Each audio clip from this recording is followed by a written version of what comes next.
Guess what time it is? It's MTR update time. Stay tuned and I'll tell you what's new.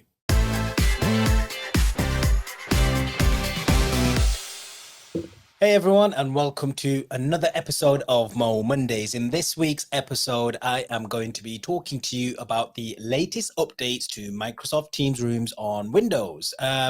This week, or should I say last week, Microsoft announced the 4.19 update for Microsoft Teams Rooms. Let me go ahead and just pop it up here on screen. So it's 4.19.57.0 that came out on the 16th. So last week, I think it was.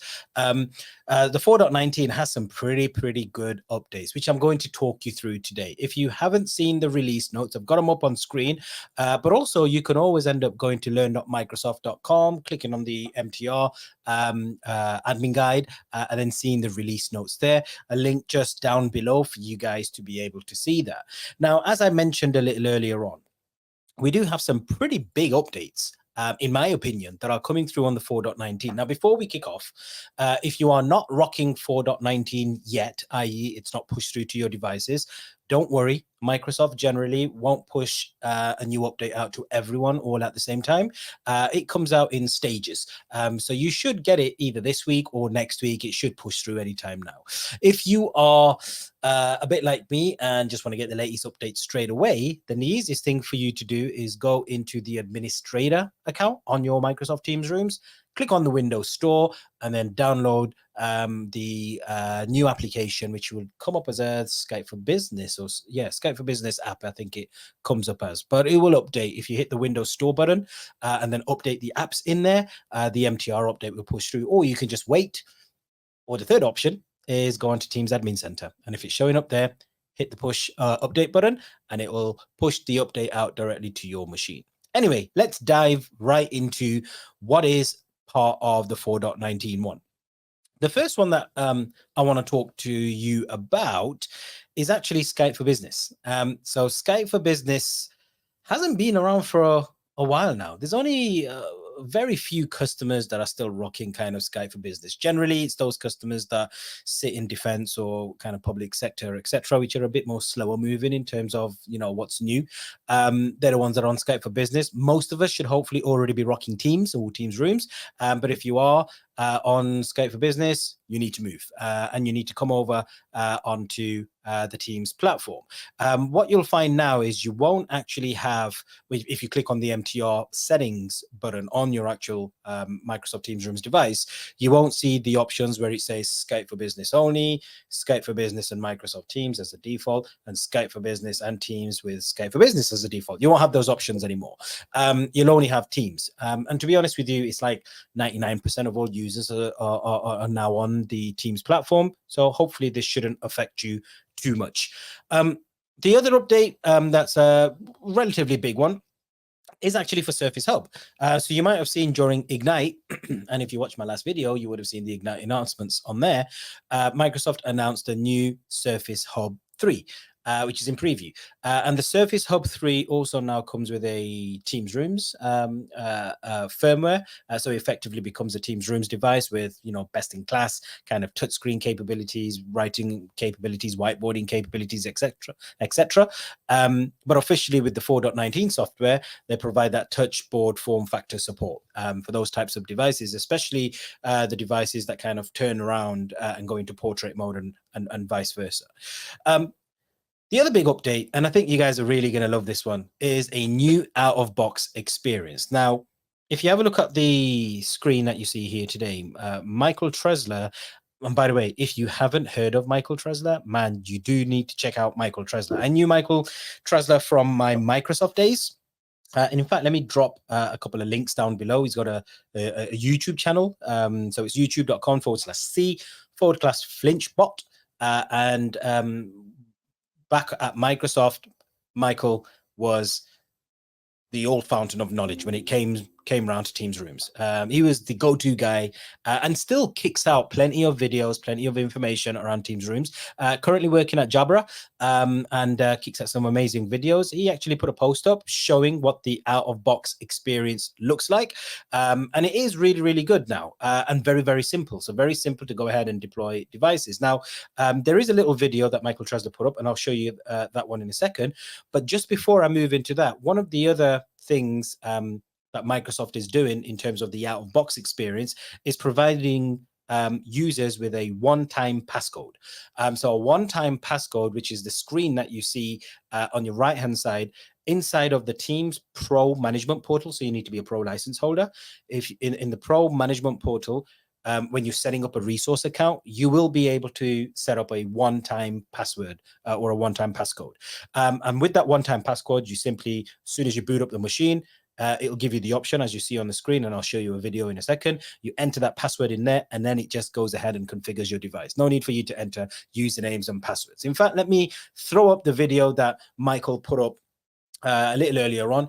When you first boot up your machine for the first time ever, this is the screen that you're given. The next one is the end user agreement. Of course, we would always say read through the terms and conditions, hit that accept button. As soon as you hit that accept button, this is where the new screens now kick in. The next screen you will see is the verification code. This is that one-time password or one-time passcode. Now, one-time password isn't available yet. It should be coming in the next month or so, according to Michael and according to Microsoft as well. But if you decide to hit the manual setup, which is at the bottom, you then just enter your email and your password. As you can see, this one's Michael's machine. Hit finish, and away you go. No more going through loads of pages about where are you, what location, etc., etc. None of that. It's now easy for you to just either enter a one-time passcode, which is coming hopefully next month, or if you hit the manual one, just your username and password, or the room resource account and password, and then you're straight into the machine. So this one's a really nice one to kind of show off. So new out-of-box experience will make life a lot easier, and it will save a ton of time when deploying multiple machines. What else do we have in the 4.19 software? This one's a good one. This is the front row enhancement. I did slightly talk about this one last week. If you are using front row right now, if you're not on 4.19, if you're not presenting anything, then that space in the middle where you see the lady in a suit, it usually just stays blank and it just has the title of the meeting. And we had, well, Microsoft, should I say, had a lot of feedback to say, hey, that's wasted screen estate space. You know, it was like you had stuff on the side, which is your chat and Microsoft Loop components. Across the bottom, you had all your kind of videos for equality. And then in the middle, it was just this gray screen with nothing up there. Microsoft has now changed that with this new firmware release. And now the active speaker is now displayed prominently there, front and center in the middle.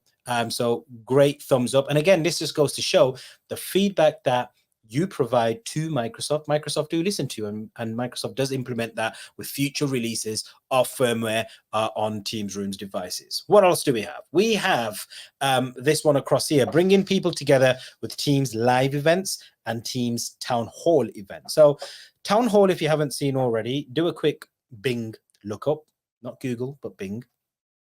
Any idea why it's called Bing? Because it's not Google, Bing.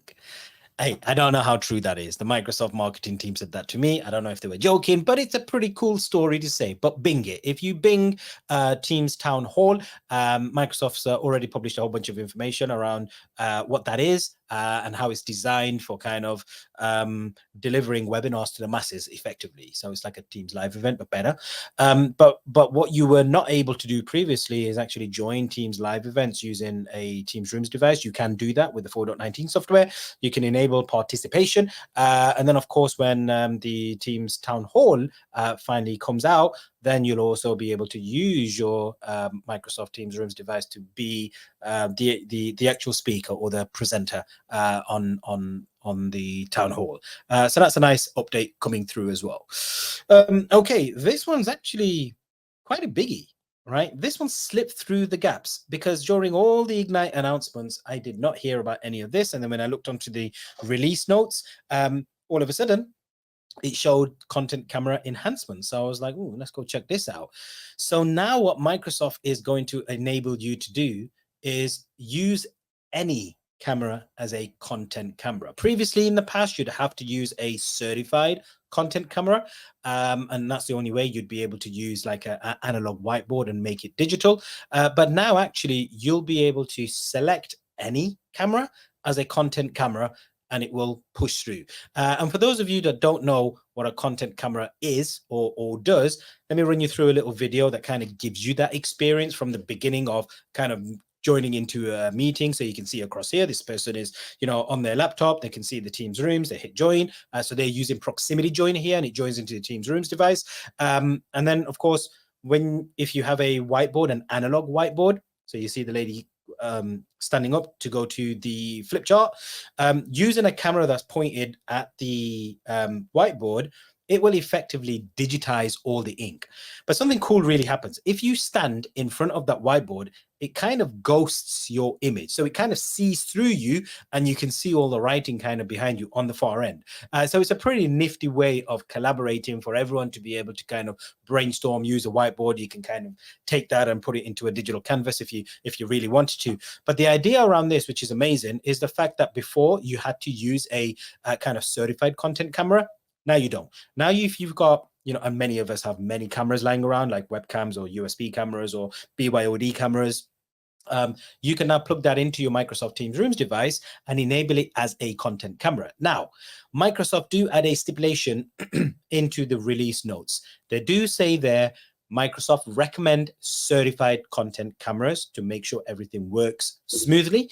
If for any reason you are using a non-certified camera, do test it before you roll out to the masses. Okay, so whichever camera that you're using, whether it's a Logitech Brio or a Jabra or a Lenovo cam, whatever it may be, or a Poly camera for that matter, whatever it may be, test it out first. Make sure it works correctly, because Microsoft cannot guarantee you're going to have a consistent experience across the board, because there's thousands of different cameras out there. It's hard for Microsoft to kind of test every single one. So I know most OEMs out there, most partners out there are now starting to plug in every single camera they've got and see what works and what works really well. The majority of cameras should work well. I've tried a bunch of them here. I've got a Jabra Panicast. I've got some Poly devices. I've got a Logitech. I've got what else have I got? I've got a Lenovo. I've got a ton of them. You can see all the boxes like here where I've got a ton of camera, and most, if not all, work really well when it comes down to content cameras. And now you can really enhance your meeting room space by using one of those redundant cameras that you have in your stock cupboard. Plug it into your Microsoft Teams Rooms device on Windows, enable it as a content camera within the settings, as you saw a little earlier on. And then you'll have a content camera to really change your meeting room space into a true collaborative space, especially in this new hybrid way of working. With that in mind, those were the biggest updates. Let me just bring this one back across here and let me take you back over onto slide 1 and double check. So those were the biggest updates on 4.19. As I mentioned earlier on, if you don't have 4.19, you can be patient and it will push through.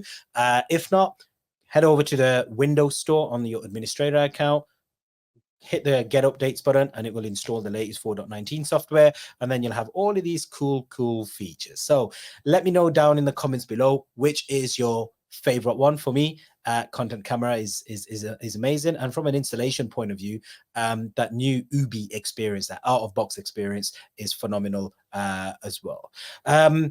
So that's it. That's what I have for the 4.19 software. Do check it out. And as always, be sure to like, subscribe, and comment down below. The folk at Microsoft, including all the speakers that feature on this channel, do regularly check the comments. So if you have any questions, any queries, please do drop them down below and we will try and answer them for you. But as always, be sure to like, subscribe, comment down below one more time, and I shall see you no doubt next week. Take care. Ciao.